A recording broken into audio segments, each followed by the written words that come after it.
Айыптоо боюнча эмне деп айтасыз азыр? Массалык башталманы көчтүрүү боюнча айыптап атпайбыз. Эки достун жомогунда болду. Айып эки достун жомогу. Жомогу.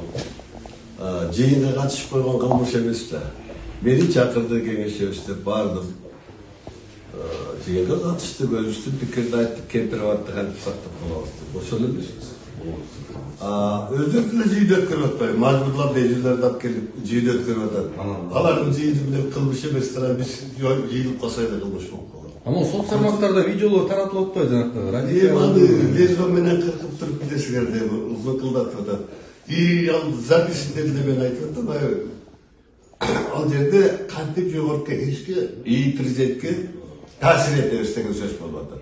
Бирөөлөр айтып атат, митинг пикет менен таасир этет. Бирөөлөр курултай менен.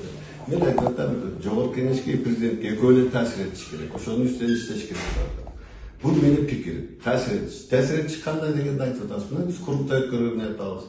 Жер жерден элдерди делегат шайлағанда үйретіп атабыз, үндөп атабыз.